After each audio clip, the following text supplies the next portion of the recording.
Hi దోస్తులు, ఎట్లరు మస్తు ఉన్నారులే. చాలా రోజుల తర్వాత షార్ట్ వీడియో అంటే కామెడీ పెడుతూనే ఉంటాను, కానీ నా ఓన్ వాయిస్ అయితే చాలా రోజుల తర్వాత నేను పెడుతున్నాను.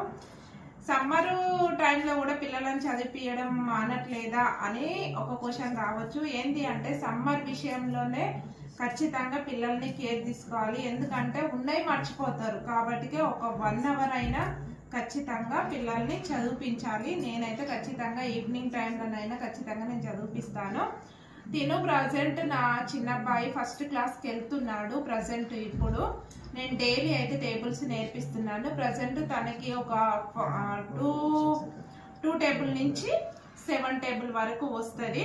ప్రజెంట్ 6 టేబుల్ చెప్తావా? చెప్తావా? గట్టిగా చెప్పాలి, మన ఫ్రెండ్స్ కి వినపడేటట్టు. ఓకేనా? ఆఫ్ చేసినవా?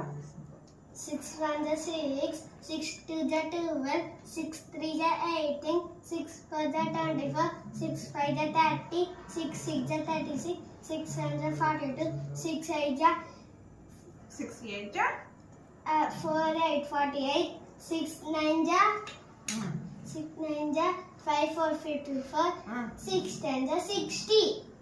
వీడియో నచ్చినట్టయితే లైక్ చేయండి, షేర్ చేయండి, సబ్స్క్రైబ్ చేయండి. మా చిన్న అబ్బాయికి అయితే టేబుల్ ఎలా చెప్పిండో కామెంట్ బాక్స్ లో కామెంట్ చేయండి. డైలీ అయితే పిల్లల్ని చదివించండి. ఓకేనా దోస్తులు? బాయ్ దోస్తులు. బాయ్.